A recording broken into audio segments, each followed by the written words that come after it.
النقاب والافراح.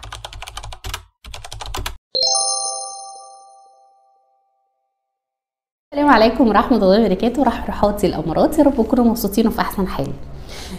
مش هقلع النقاب في فرحي، بس هرقص واغني واحط ميك اب نص وشي يكون باين من تحت النقاب، واقعد اعمل حركات فيها تمايل وحاجات لا تصح ولا تجوز اصلا حتى لو انا مش منتقبه. ايه الفكره؟ ان انا البس نقابي في الفرح بس اعمل كل ما يخالف الدين والشرع في اليوم ده.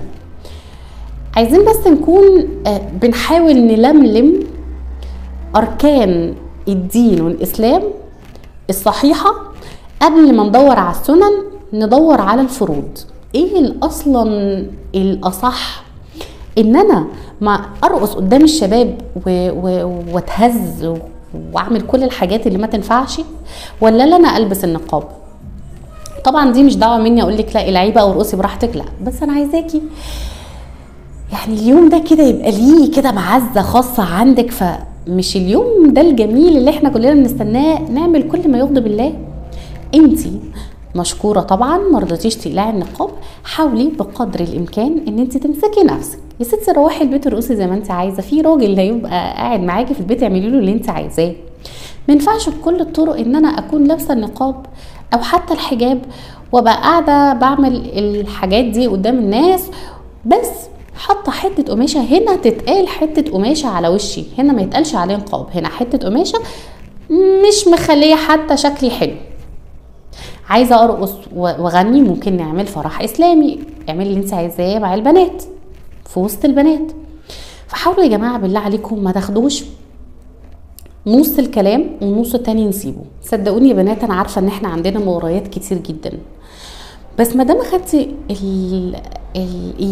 الخطوه الاكبر واتقل خطوه اللي انت اصلا تلبسي النقاب، وان انت حتى تقنعي بابا وماما وتبقي قادره تاخديها الخطوه دي، كل حاجه بعد كده سهله، كل حاجه ان شاء الله سهله وهينه ان انت تقدري عليها.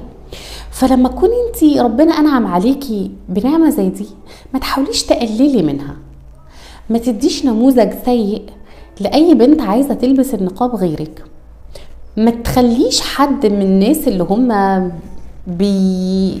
عايزين يشمتوا، عايزين هو ده النقاب، او ما تخليش حد يقولك هو ده النقاب.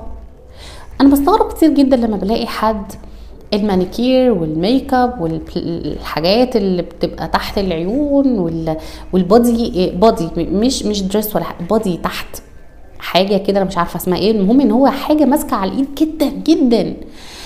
طيب ده كله ممكن نتغاضى فيه، بس والله انا طلعت اتكلمت قبل كده قلت لكم والله العظيم انا بشوف منتقبات ببنطلون، دي حاجه صعبه قوي، حتى الموضوع مش ماتشنج مع بعض، يعني نقاب مع بنطلون شكله مش لطيف. تخيري، حاولي تشوفي لبسك عامل ازاي.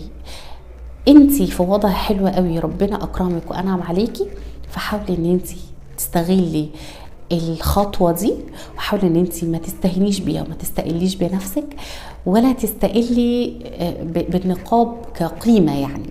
فيا رب ما يكونش كلامي ضايقكم، انا والله ما اقصدش اي حد بعينه، يعني عشان انا في بنات كتير متابعاني اعرفها وبحبها قوي، انا ما اقصدش حد بعينه ابدا، انا بس شايفاها ظاهره عامه وشايفاها نوع من انواع الاستخفاف. ما تحاوليش تستخفي بحاجه ممكن تكون حاجه قيمه وكتير نفسهم يوصلوا لها وانت شايفاها ايه يعني اهو انا لبسته. الفكره مش انك تلبسيه بس، الفكره انك تلبسيه وتعملي بيه. يا رب يكون كلامي مش تقيل، شفت بقول لكم تقيل، رب ما يكونش كلامي تقيل على قلبكم وتاخدوه كده والصدر رحب. احنا بنات وبنحب بعض، ها يعني انا عايزه لكم الخير وعايزه لنا يبقى المنتقبات كتير. انا نفسي والله العظيم اصحى الاقي منتقبات كتير، وبفرح قوي لما اروح مكان الاقي منتقبات كتير فيه، بحس ان انا بقى معايا عزوه، انا مش لوحدي.